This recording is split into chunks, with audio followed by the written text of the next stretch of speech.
మీరు చూస్తున్నారు S8 news. నమస్తే, వెల్కమ్ టు S8 న్యూస్. ముందుగా హెడ్లైన్స్. సముద్రపు దొంగల ఆధీనంలో బంగ్లా షిప్, స్పందించిన భారత యుద్ధ నౌక.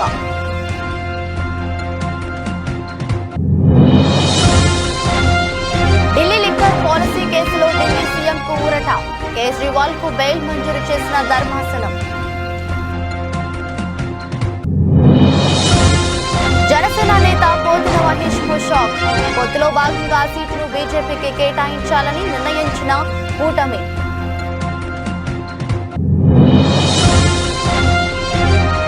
పవన్ కళ్యాణ్ ను ఓడించడమే లక్ష్యంగా వైసీపీ ప్లాన్, హాట్ గా పిఠాపురం పాలిటిక్స్.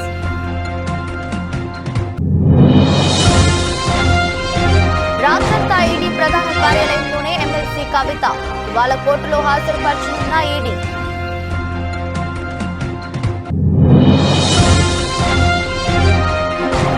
ట్రాన్సిట్ వారెంట్ లేకుండా ఎలా అరెస్టు చేశారు, ఈడీ అధికారులను నిలిపిసిన కేటీఆర్.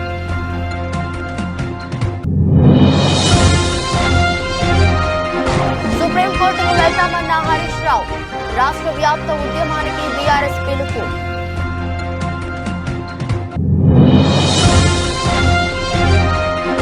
నేడు రాజకీయాల్లో హీరోను పవన్ పై ముద్రగడ ఫైర్.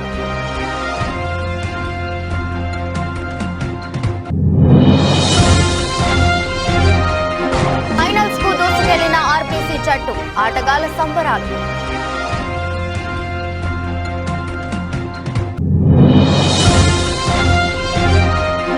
అల్లు అర్జున్ ని పట్టుకుని ఏడ్ చేసిన అభిమాని, నెట్టింట వైరల్ అవుతున్న వీడియో.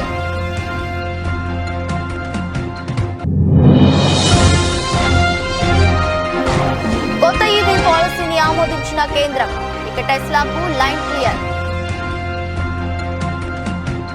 సముద్రపు దొంగల ఆధీనంలో ఉన్న బంగ్లాదేశ్ షిప్ ద్వారా అత్యవసర సందేశం వచ్చింది. దీంతో భారత నివా కదాలినానికి చెందిన యుద్ధ నౌక స్పందించింది. బంగ్లాదేశ్ షిప్ ను నిరంతరం గమనిస్తున్నట్లు ఇండియన్ నేవీ పేర్కొంది. బంగ్లాదేశ్ కు చెందిన బల్క్ క్యారియర్ ఎంవి అబ్దుల్లా 55,000 టన్నుల బొగ్గుతో మొజాంబిక్ రాజధాని ముపుటో ఉన్న యునైటెడ్ అరబ్ ఎమిరేట్స్ కు బయలుదేరింది. మార్చి 12న సోమాలియా తీరంలో సాయుధులైన సముద్రపు దొంగలు ఆ కార్గో షిప్ పై దాడి చేశారు. అందులో చేరుకోవడంతో పాటు బంగ్లాదేశ్ కు చెందిన 23 మంది సిబ్బందిని నిర్బంధించారు. కాగా సముద్రపు దొంగల దాడి సందర్భంగా బంగ్లాదేశ్ షిప్ నుంచి అత్యవసర SOS సందేశం వచ్చింది. దీంతో ఇండియన్ నేవీకి చెందిన యుద్ధ నౌక వెంటనే స్పందించింది. లాంగ్ రేంజ్ మారిటైమ్ పెట్రోల్ విమానాన్ని రంగంలోకి దించింది. ఎంవి అబ్దుల్లా కార్గో షిప్ ను అది సమీపించింది. సాయుధులైన సముద్ర దొంగలు ఆ షిప్ లో ఉన్నట్లు గమనించింది. సిబ్బంది పరిస్థితి గురించి తెలుసుకునేందుకు కమ్యూనికేషన్ కోసం ప్రయత్నించింది. అయితే ఆ షిప్ నుంచి ఎలాంటి స్పందన రాలేదని భారత నౌకాదళం తెలిపింది. ఈ నేపథ్యంలో దానిని నిశితంగా పరిశీలిస్తున్నట్లు వెల్లడించింది.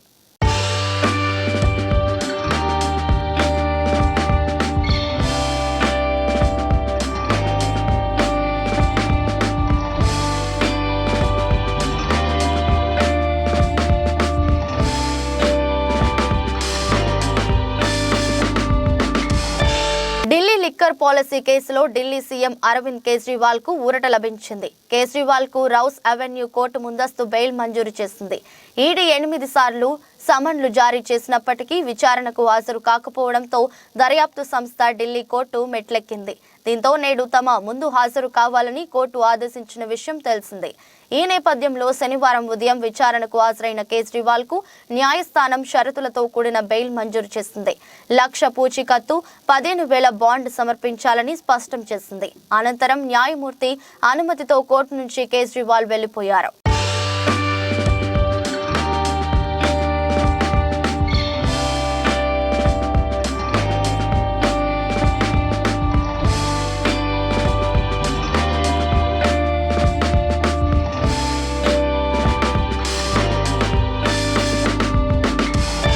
విజయవాడ వెస్ట్ టికెట్ కేటాయింపుపై ఉత్కంఠ వీడింది. ఆ సీటును బీజేపీకి కేటాయించాలని కూటమి నిర్ణయించింది.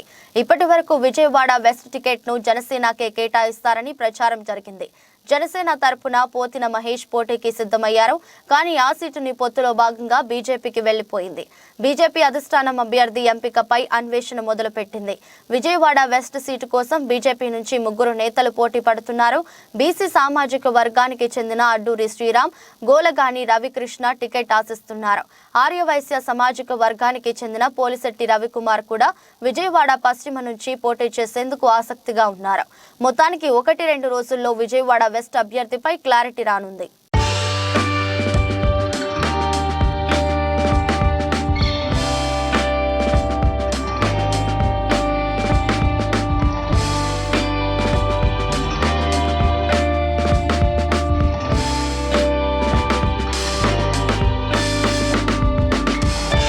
కాకినాడ జిల్లా పిఠాపురంలో రాజకీయ సమీకరణాలు వేగంగా మారుతున్నాయి. పిఠాపురం నుంచి తానే పోటీ చేస్తున్నట్లుగా పవన్ కళ్యాణ్ ప్రకటించడంతో వైసీపీ తన వ్యూహాలకు పదును పెడుతోంది.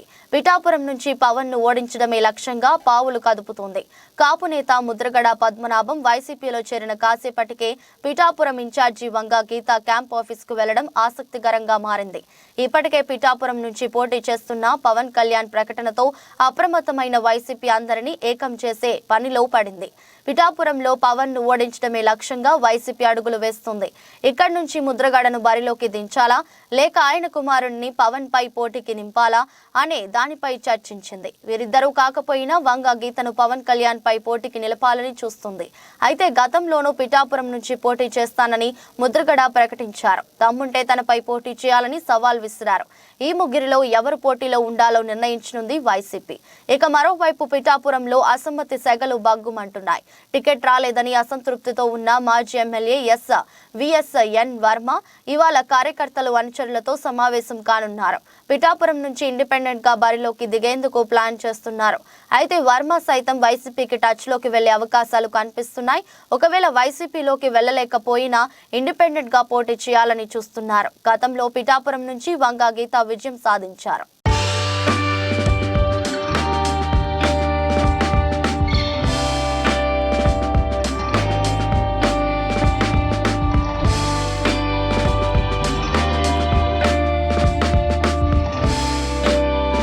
సంచలనం సృష్టించిన ఢిల్లీ లిక్కర్ స్కామ్ కేసులో బీఆర్ఎస్ ఎమ్మెల్సీ కవితను శుక్రవారం ఈడీ అధికారులు అరెస్టు చేసిన విషయం తెలిసిందే. ఈ కేసు తెర మీదకు వచ్చిన 1.5 తరువాత కవిత అరెస్ట్ అయ్యారు.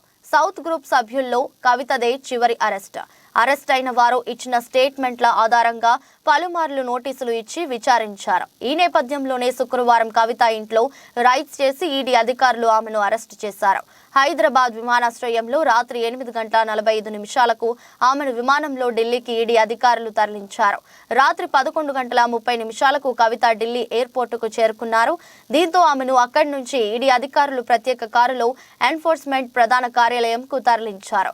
రెగ్యులర్ రూట్లో కాకుండా వేరే మార్గంలో కవితను తరలించారు. అప్పటికే కార్యాలయం వద్దకు వైద్య బృందం చేరుకోవడంతో కవితకు వైద్య పరీక్షలు నిర్వహించారు. కవిత రాత్రంతా ఈడీ కార్యాలయంలోనే ఉన్నారు. కవిత వెంట ఆమె భర్త అనిల్ కుమార్, న్యాయవాది మోహిత్ రావు ఉన్నారు. ఈడీ కార్యాలయం వద్ద 144 సెక్షన్ విధించారు. భారీగా పోలీసులను మోహరించారు. బారికేడ్లు ఏర్పాటు చేసి కట్టుదిట్టమైన భద్రతను ఏర్పాటు చేశారు. ఈడీ కార్యాలయంకు వెళ్లే 3 మార్గాల్లో 2 మూసివేశారు. బీఆర్ఎస్ శ్రేణులు నిరసనకు దిగే అవకాశం ఉండటంతో భద్రతను కట్టుదిట్టం చేశారు. కవితను ఇవాళ ఢిల్లీలోని రౌస్ అవెన్యూ కోర్టులో ఈడీ అధికారులు హాజరుపరచనున్నారు. Liquor policy, money laundering case దర్యాప్తు కోసం నాగ్పాల్ బెంచ్ ముందు హాజరుపరచనున్నారు. కవితను ఈడీ అధికారులు కస్టడీకి కోరనున్నారు.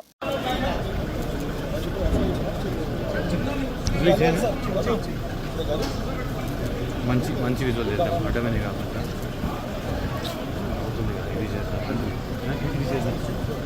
ధైర్యంగా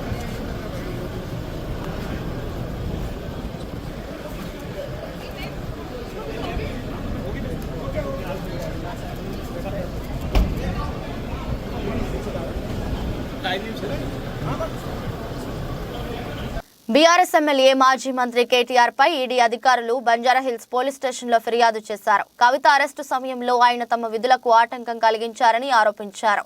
ఈ మేరకు ఈడీ మహిళా అధికారి ప్రియా మీనా బంజారాహిల్స్ పోలీసులకు ఫిర్యాదు చేశారు.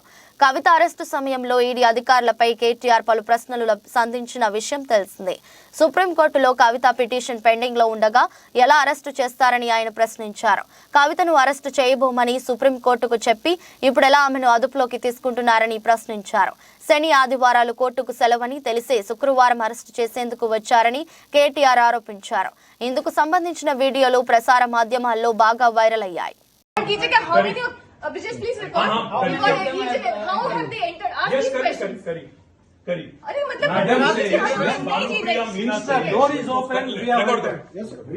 Madam Bhanupriya Meena says,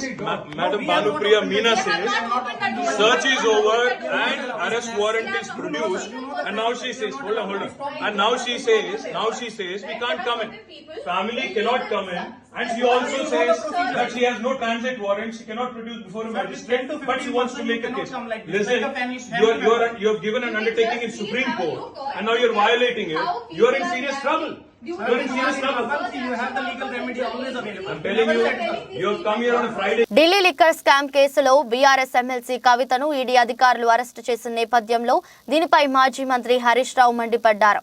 ఇవాళ ఆయన హైదరాబాద్ లో మీడియా సమావేశంలో మాట్లాడుతూ రాజకీయ కుట్రలో భాగంగానే కవితను అరెస్టు చేశారని చెప్పారు. కవిత అరెస్టును సుప్రీంకోర్టులో ఎదుర్కొంటామని తెలిపారు. మహిళలను ఈడీ అరెస్టు చేసే విషయంలో సుప్రీంకోర్టు విచారణ జరుగుతుందని అన్నారు. కవితను ఉన్నట్టుండి అత్యవసరంగా ఎందుకు అరెస్టు చేయాల్సి వచ్చిందని నిలదీశారు. కవిత అరెస్టు అప్రజాస్వామికమని హరీష్ రావు చెప్పారు. రాజకీయ దురుద్దేశంతో అరెస్టు చేశారని తెలిపారు. గత 18 నెలలుగా బీజేపీ నేతలు అరెస్టు చేస్తామని ప్రకటనలు చేస్తున్నారని అన్నారు.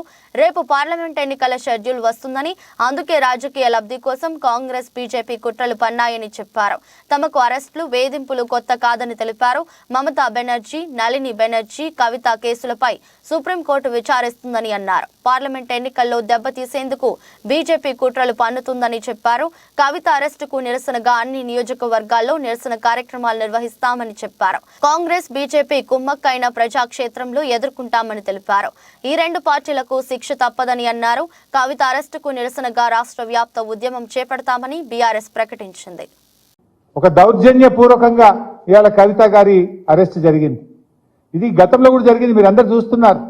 మా మంత్రులు గంగుల కమలాకర్ గాని, ఇతర మంత్రులు, మా పార్లమెంట్ సభ్యులు, మా శాసనసభ్యుల మీద కూడా ఇలాంటి ప్రయత్నాలు జరిగినాయి. అటు ఈడీ కేసులు, ఇటు రాష్ట్ర ప్రభుత్వ అక్రమ కేసులు, ఇలా అనేక రకాల మా పార్టీ నాయకుల మీద కూడా కుట్ర జరిగింది. ఒకవైపు మా ఎమ్మెల్యేలను కొనుగోలు చేసే ప్రయత్నం కూడా ఇదే బీజేపీ నాయకులు చేసిన విషయం కూడా మనందరికీ తెలుసు. అంటే ఇది ఒక రకంగా రాజకీయంగా మా మీద కక్ష సాధింపు చర్యలకు పాల్పడతా ఉన్నారు. ఎందుకంటే ఇదంతా కూడా ఒక కక్షతో చేస్తున్నటువంటిదే తప్ప ఇంకోటేం కాదు.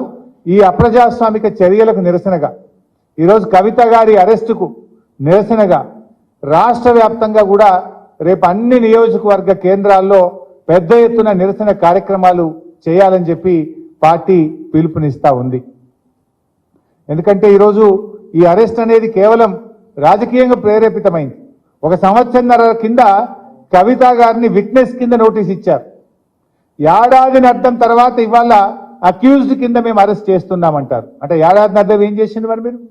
ఈ 1.5 years నుంచి ఏం చేసిండు? రేపు పార్లమెంట్ ఎన్నికల నోటిఫికేషన్ వస్తే ఇవాళ అరెస్ట్ చేయడం అనేటువంటిది ఇది పూర్తిగా రాజకీయ దురుద్దేశంతో ఒక కుట్రతో చేసినటువంటిదే తప్ప ఇంకోటేమీ కాదు. రాజకీయ పరంగా తాను తీసుకున్న నిర్ణయంపై సోషల్ మీడియాలో జరుగుతున్న ప్రచారాన్ని కాపు ఉద్యమ నేత ముద్రగడ పద్మనాభం ఖండించారు. ఈ క్రమంలో జనసేన పార్టీ, ఆ పార్టీ అధినేత పవన్ కళ్యాణ్ పైన ఆయన మండిపడ్డారు. శనివారం ఉదయం కిర్లంపూడిలో ముద్రగడ మీడియాతో మాట్లాడుతూ ఘనమైన కుటుంబ చరిత్ర మాది. నిన్న సీఎం జగన్ సమక్షంలో వైఎస్ఆర్సీపీలో చేరా, కానీ ఇప్పుడు నాపై సోషల్ మీడియాలో తప్పుడు రాతలు రాస్తున్నారు. నేను రాజకీయాల్లోకి రావడానికి కాపులు కారణం కాదు. బేషరతుగానే వైఎస్ఆర్సీపీలో చేరా, ప్రజలకు సేవ చేయడానికి ఈ పార్టీని ఎంచుకున్నా. కాపులు, దళితుల కోసం నేను ఉద్యమించా. దళితుల భిక్షతోనే ఈ స్థితికి వచ్చా.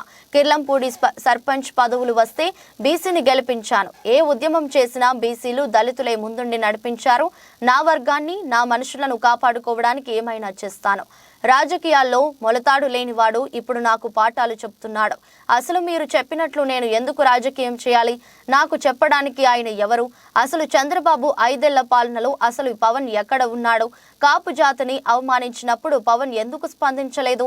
మీరు సినిమాల్లో హీరో కావచ్చు, రాజకీయాల్లో మాత్రం నేనే హీరోను అంటూ ముద్రగడ వ్యాఖ్యానించారు. మొన్న స్నేహితుడు కాదు సార్, నాకు మా సైకిల్ ర్యాలీకి 6,000 మందికి భోజనం ఇచ్చాడు సార్. అప్పటి నుంచి మా ఇద్దరికి బంధం. అంచేత వచ్చే నమస్కారం సార్ సీన్ గారు, రాబోతే 2 నమస్కారాలు. వాళ్ళ పర్మిషన్ కావాలి, వాళ్ళకి బస్సు వచ్చి ఉండవు అని చెప్పడం జరిగింది సార్. అదిగో ఇదిగో అదిగో ఇదిగో అని చెప్పేసి నేను అన్నాను సార్. తర్వాత వాసు గారు ఆయన వచ్చారండి, కలుస్తాను. ఏంటికండి 70-80 సీట్లు పోటీ చేయండి, ముఖ్యమంత్రి షేరింగ్ అడగండి, నేను శరీరం దాచుకోకుండా పని చేస్తానని చెప్పాను. 20 సీట్ల కోసం నన్ను ఎందుకు ఆహ్వానిస్తారు? ఎందుకండి దేనికోసం సేవ చేయాలా? మీకు ముఖ్యమంత్రి ఎట్లా చెప్పండి. ఫస్ట్ మీకు ముఖ్యమంత్రి మీకు 2-3 చంద్రబాబు నాయుడు గారు పంచుకుందాం, 70-80 సీట్లు తీసుకోండి అని ఆఫర్ చేసి ఉంటే అప్పుడు చెప్పండి సార్, నేను చేస్తాను. ఇంకోటి కూడా చెప్పాను సార్ వాసు గారికి, అయ్యా వాసు గారు, చంద్రబాబు నాయుడు గారు జైలుకి వెళ్ళిన తర్వాత వారి గ్రాఫ్ పూర్తిగా భూస్థాపితం అయిపోయింది. పవన్ కళ్యాణ్ గారు జైలుకి వెళ్ళి చూసి వచ్చిన తర్వాత, బయటకు వచ్చి భరోసా ఇచ్చిన తర్వాత గ్రాఫ్ విపరీతంగా పెరిగిందండి. మీ వల్ల పెరిగింది గ్రాఫ్. చంద్రబాబు నాయుడు గారు ఏం చేయాలా?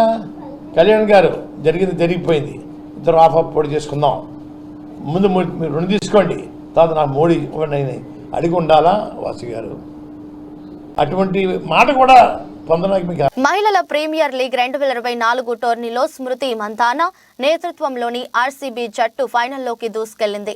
ఎలిమినేటర్ మ్యాచ్ లో ఆర్సీబీ జట్టు 5 పరుగుల తేడాతో హర్మన్ ప్రీత్ కౌర్ నేతృత్వంలోని ముంబై జట్టుపై విజయం సాధించింది. దీంతో ఇప్పటికే ఫైనల్ కు వెళ్లిన ఢిల్లీ జట్టుతో ఆర్సీబీ జట్టు ఆదివారం ఢిల్లీ మైదానంలో తలపడనుంది. చివరి బాల్ వరకు ఉత్కంఠ భరితంగా సాగిన మ్యాచ్ లో ఆర్సీబీ జట్టు పైచేయి సాధించింది. టాస్ గెలిచి తొలుత బ్యాటింగ్ చేసిన ఆర్సీబీ జట్టు నిర్ణీత ఓవర్లలో కేవలం 135 పరుగులు మాత్రమే చేయగలిగింది. ఆర్సీబీ బ్యాటింగ్ ప్రారంభంలో పేవలంగా సాగింది. 34 పరుగులకే 3 వికెట్లు కోల్పోయింది. కెప్టెన్ స్మృతి మందన కేవలం 10 పరుగులకే అవుట్ అయింది. కష్టాల్లో ఉన్న ఆర్సీబీ జట్టును ఎల్లిస్ ఫారీ ఆదుకుంది. ఎల్లిస్ 50 బంతుల్లో 66 పరుగులు చేసింది. చివరిలో జార్జియా వేర్ హోమ్ 10 బంతుల్లో 18 పరుగులు చేయడం జట్టు స్కోర్ 135 పరుగులకు చేరింది. 136 పరుగుల లక్ష్యంతో బ్యాటింగ్ ప్రారంభించిన ముంబై ఆటగాళ్లు ధాటిగా ఆడలేకపోయారు. దీంతో 10 ఓవర్లకు 68 పరుగులు చేసిన 3 వికెట్లు కోల్పోయింది. హర్మన్ ప్రీత్ కౌర్ 33 పరుగుల వ్యక్తిగత స్కోర్ వద్ద అవుట్ అయింది. దీంతో మ్యాచ్ క్రమంగా ఆర్సీబీ జట్టు వైపు మళ్లింది. ఆఖరి ఓవర్లో 12 పరుగులు అవసరం కాగా తొలి 3 బంతులకు 4 పరుగులే వచ్చాయి.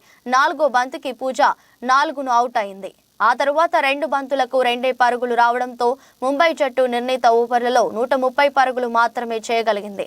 దీంతో ఆర్సీబీ జట్టు విజయం సాధించి ఫైనల్స్ కు దూసుకెళ్లింది. ఫైనల్స్ కు చేరడంతో ఆర్సీబీ జట్టు ప్లేయర్లు సంబరాలు చేసుకుంటున్నారు. ఇందుకు సంబంధించిన వీడియో సోషల్ మీడియాలో వైరల్ గా మారింది.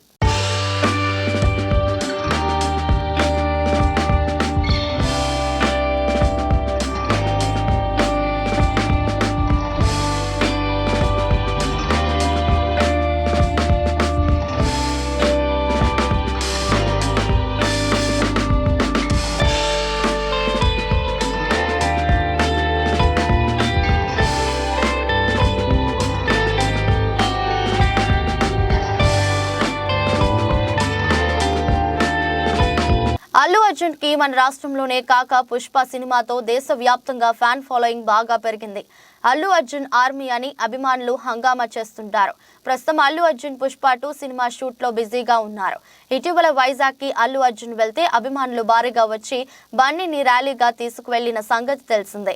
ఇక ఫేవరెట్ హీరోలని కలవాలని, వాళ్లతో ఫోటోలు దిగాలని, వారితో మాట్లాడాలని అభిమానులు ఎదురు చూస్తుంటారు. ఒక్కోసారి సినిమా ఈవెంట్స్ లో సడన్ గా స్టేజ్ ఎక్కేసి తమ హీరోని కలవాలని కూడా ప్రయత్నిస్తుంటారు అభిమానులు. కొంతమంది తమ హీరోని కలిస్తే ఆనందంతో సంబరపడతారు. తాజాగా ఓ అభిమాని అల్లు అర్జున్ ని కలిశాడు. దీంతో అల్లు అర్జున్ ని హత్తుకొని తీసుకొని ఆనందంతో ఏడ్చాడు. బన్నీ సెక్యూరిటీ అతన్ని పక్కకి పంపించేద్దామని ట్రై చేసినా అల్లు అర్జున్ వారించి అతన్ని ఓదార్చాడు. అల్లు అర్జున్ ఆ అభిమానిని దగ్గరికి తీసుకుని హత్తుకొని ఓదార్చాడు. దీంతో ఆ అభిమాని చాలా సంతోషంగా పొంగిపోయాడు. ఈ వీడియో ప్రస్తుతం సోషల్ మీడియాలో వైరల్ గా మారింది. ఇది కదా మా హీరో అంటూ బన్నీ అభిమానులు ఈ వీడియోను తెగ షేర్ చేస్తున్నారు. ఈ సంఘటనతో మరోసారి బన్నీని అంతా అభినందిస్తున్నారు.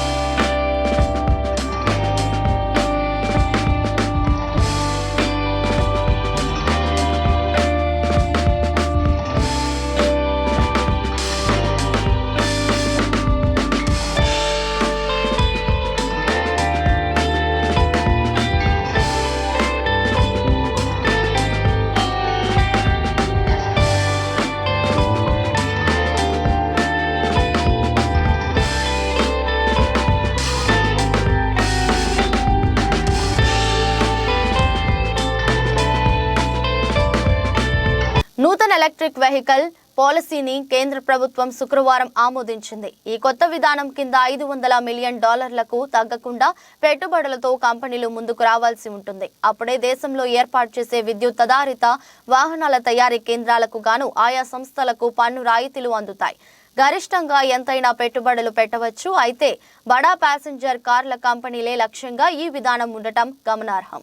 ఇక ఈ వెహికల్స్ కోసం భారత్లో తయారీ కేంద్రాలను ఏర్పాటు చేసే కంపెనీలకు తక్కువ కస్టమ్స్ సుంకాలతో పరిమిత స్థాయిలో కార్లను కూడా విదేశాల నుంచి దిగుమతి చేసుకునే వెసులుబాటు ఉంటుందని ఓ అధికారిక ప్రకటన చెబుతుంది. పేరొందిన విదేశీ ఈవీ ఉత్పాదక సంస్థల చేత ఇక్కడ ప్లాంట్లను తెరిపించి భారత్ను ఈవీల తయారీ హబ్గా మార్చడమే ఈ పాలసీ ముఖ్య ఉద్దేశమని కూడా సదరు ప్రకటన పేర్కొంది. పెట్టుబడి ప్రతిపాదనలతో వచ్చిన కంపెనీలు 3 ఏళ్లలోపు దేశంలో తయారీ కేంద్రాలను పెట్టి వాహనాల ఉత్పత్తిని కూడా మొదలు పెట్టాల్సి ఉంటుంది. అలాగే అందులో వాడే విభాగాల్లో కనీసం 25% భారత్లో తయారైనవే అయి ఉండాలి. 5 ఏళ్లలోగా 50% విడి భాగాలు స్థానికంగా తయారైనవే ఉండాలి. అప్పుడే 15% దిగుమతి సుంకాల వద్ద ఏటా 8,000 కార్ల దిగుమతికి ఆయా కంపెనీలకు వీలుంటుంది. ఈ కార్ల విలువ $35,000 ఆపై ఉండాలి. అయితే $800 మిలియన్ ఆపై పెట్టుబడులు పెట్టిన సంస్థలకే ఈ అవకాశం. ఈ ప్రోత్సాహకాలు కూడా తొలి 5 ఏళ్లు వర్తిస్తాయి. ప్రస్తుతం పూర్తిగా విదేశాల్లోనే తయారై దేశంలోకి దిగుమతి అవుతున్న ఈవీ కార్లపై వాటి ధరలు, ఇంజిన్ పరిమాణం ఆధారంగా 60 నుంచి 100% వరకు సుంకాలు పడుతున్నాయి.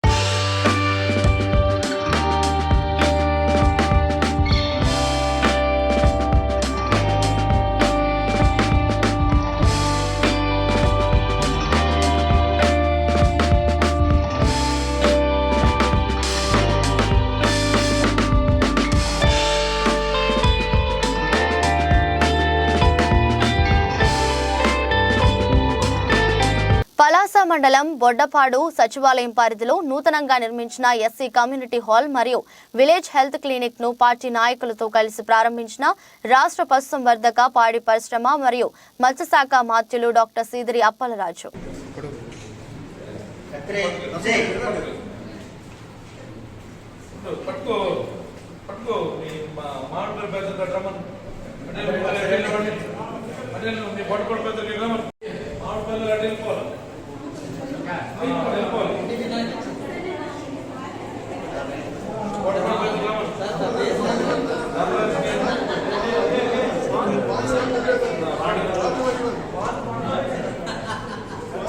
తెలంగాణ రాష్ట్రంలో ఇప్పుడు ఉన్న ప్రభుత్వం ఇందిరమ్మ పాలన, ప్రజాపాలన, ప్రజల వద్దకు పాలన అని చెప్పుకునే ఈ ప్రభుత్వ పాలకులు ఈరోజు తెలంగాణలో పాలన ఎలా ఉందో పాలకులు గమనించాలి.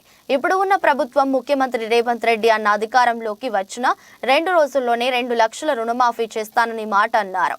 వచ్చిన తర్వాత దానిని కాకులకు తన్నారు.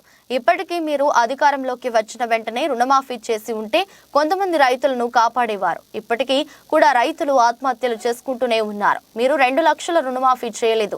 ఆర్థిక ఇబ్బందులతోటి వడ్డీలు కట్టలేక బ్యాంకుల చుట్టూ లోన్ల కోసం తిరుగుతుంటే బ్యాంకులు లోన్లు ఇవ్వలేక ఇవాళ ఆత్మహత్యలు చేసుకునే పరిస్థితి తెలంగాణలో ఉంది. ఒకసారి ప్రభుత్వ పెద్దలు ఆలోచించాలి. మీరు కూడా రైతు కుటుంబం నుంచి వచ్చిన వారే. మేము రైతులమే, రైతు నాయకులు అని చెప్పుకుంటున్న మీరు ఒకసారి రైతుల గురించి ఆలోచించాలి. ఎంత దయనీయంగా ఉన్నదో రైతుల పరిస్థితి. రైతులు ఒక్క పూట అన్నం తినే పరిస్థితి కూడా లేకుండా పోయింది. రాష్ట్రంలో చిన్న సన్నకారు రైతులు 80% మంది ఉన్నారు. తెలంగాణ బతుకమ్మ పార్టీ రాష్ట్ర వ్యవస్థాపక అధ్యక్షుడిని. ఈరోజు మన తెలంగాణలో ఇందిరమ్మ ప్రభుత్వం అని చెప్పుకునే ఈ యొక్క ప్రభుత్వ పాలకులు ప్రజాపాలన, ఇది ప్రజల పాలన అని చెప్పుకునే ఈ నాయకులు ఈరోజు తెలంగాణలో రైతుల పరిస్థితి ఎట్లా ఉంది అని ఒక్కసారి ఆలోచించాల్సిన అవసరం ఉంది. ఈరోజు రేవంత్ అన్న, ముఖ్యంగా ముఖ్యమంత్రి గారు రేవంత్ అన్న గారికి ఒక విన్నపం. తెలంగాణలో అధికారానికి వచ్చిన రెండో రోజే 2 లక్షల రూపాయల రుణమాఫీ చేస్తానని ఒక మాట అన్నారు. మీరు వచ్చిన తర్వాత దాన్ని కాకూడదు అన్నారు. ఇప్పటికీ రైతులు 2 లక్షల రుణమాఫీ మీరు అధికారంలోకి వచ్చిన 2 రోజులు రుణమాఫీ చేసి ఉంటే ఇంకా కొంతమంది రైతులు కాపాడేటోళ్ళు అవుతుండే. ఇప్పటికి రైతులు ఆత్మహత్యలు చేసుకుంటున్నారు. 2 లక్షల రుణమాఫీ మీరు చేయలేక, ఈ ఆర్థిక ఇబ్బందులతోటి మిత్తిలు కట్టలేక, వడ్డీలు కట్టలేక, బ్యాంకులలో ఇంటికి వచ్చి ఇబ్బందులు పెడుతుంటే ఇవాళ ఆత్మహత్య చేసుకునే పరిస్థితి ఇవాళ తెలంగాణలో ఉంది. ఒక్కసారి ఆలోచించాలి. రైతులకు ఎలాంటి పరిస్థితిలో మీరు రైతు కుటుంబం, మేము రైతు నాయకులు అని చెప్పుకుంటున్నాను. మీరు ఈరోజు రైతుల పరిస్థితి ఒకసారి ఆలోచించాలి. రైతులు ఎంత దయనీయంగా ఉండే వాళ్ళ పరిస్థితి. ఒక పూట అన్నం పండించే రైతన్నకు ఒక పూట అన్నం, ఒక బుక్కడు అన్నం కడుపులో పోయినకి కూడా ఇలా లేని పరిస్థితి ఇవాళ రైతు ఉన్నాడు. చిన్న సన్నకారు రైతులు. వార్తలు ముగించే ముందు మరోసారి హెడ్లైన్స్. సముద్రపు దొంగల ఆధీనంలో బంగ్లా షిప్, స్పందించిన భారత యుద్ధ నౌక.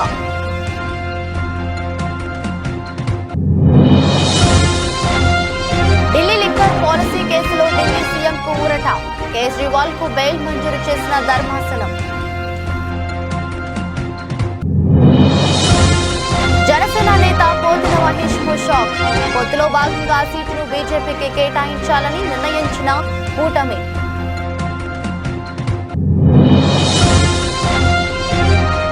పవన్ కళ్యాణ్ ను ఓడించడమే లక్ష్యంగా వైసీపీ ప్లాన్, హాట్ గా పిఠాపురం పాలిటిక్స్.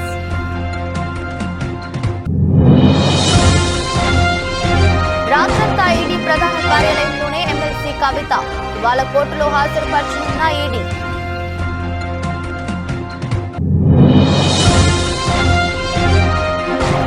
ట్రాన్సిట్ వారెంట్ లేకుండా ఎలా అరెస్టు చేశారు, ఈడీ అధికారులను నిలిపిసిన కేటీఆర్.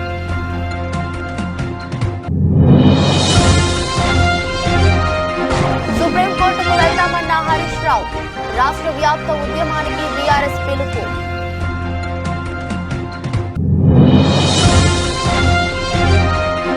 నేడు రాజకీయాల్లో హీరోను పవన్ పై ముద్రగడ ఫైర్.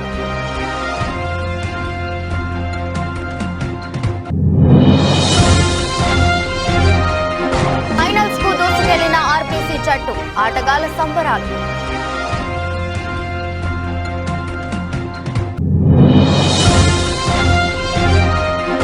అల్లు అర్జున్ ని పట్టుకుని ఏడ్చేసిన అభిమాని, నెట్టింట వైరల్ అవుతున్న వీడియో.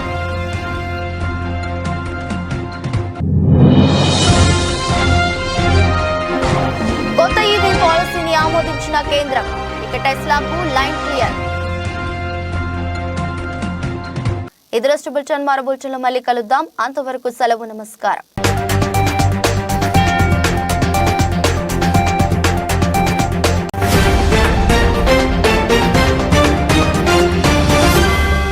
మీరు చూస్తున్నారు S8 న్యూస్.